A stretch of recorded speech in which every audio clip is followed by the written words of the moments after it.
Think back to your school days. How would you feel if instead of getting an A, you got told that you're extending?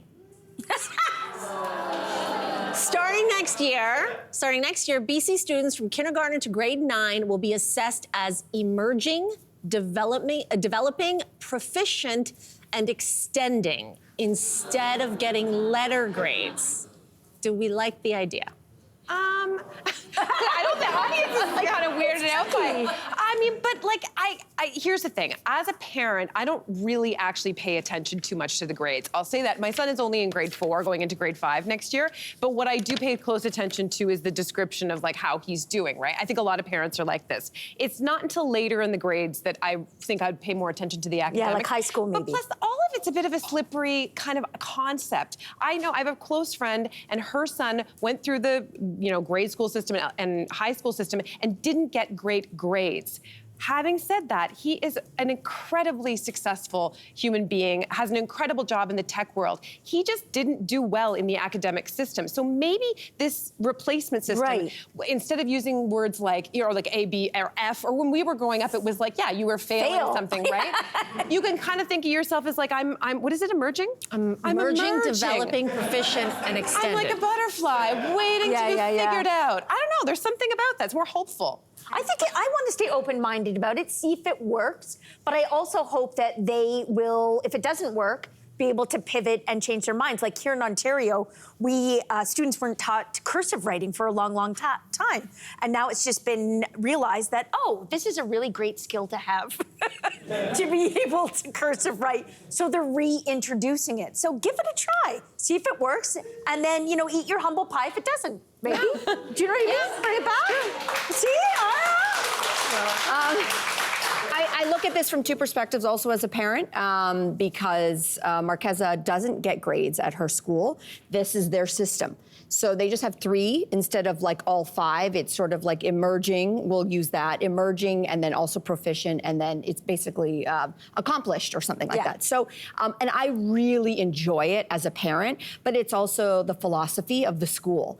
They don't put quote unquote labels on the kids because they don't believe in their philosophy that it's not a linear system in education. It's not like a checkbox where you're like, okay, you got that skill, and that goes on. They really look at each of the individual kids as very individual learners. The word neurodiversity is out there a lot, which is many kids learn very different ways, and she's really artistic, and so maybe she's not strong in this, but she's really strong in this. And so the idea of labeling somebody like, you have an F in math, I'll tell you this now from the perspective of a former teacher, once a kid is told, you're not good at math, you get an F, they look at themselves that way for the rest of their lives. But won't emerging, really hard. Won't emerging just become the new label? No, because there's a thing in the new form of education in Teachers College now, and it's the idea of a growth mindset.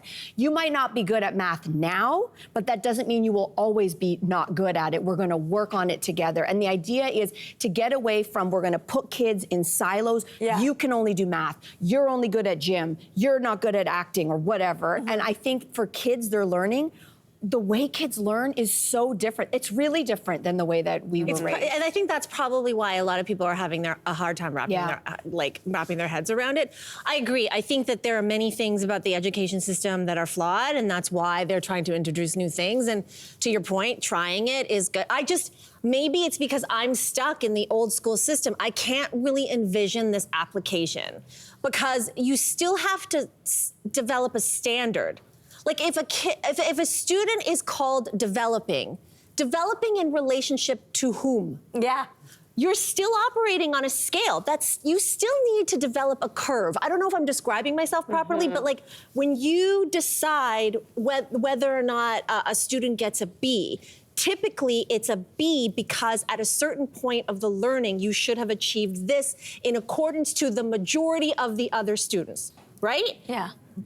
You understand what I mean? Yeah. Okay, so when you are developing, then you're still using a measurement system to ascertain that developing means that you fit in a certain percentage. Yeah. That's still a number, everybody. And also then you know what I mean? Like, so how do you apply this? And they're introducing the grades as of grade 9 or 10, so they Right. will still get the grades at that point, and will it be a shock to their system to be Right. like, what? I didn't know I was an F. Right? But does I that know. address how you are teaching the material? Yeah. Let's say, what is it? It's emerging, developing, proficient, and Extending. So in a very, very, very basic way, let's say that there are 4 of us here, and let's say only Mel at this math problem is at the extended level.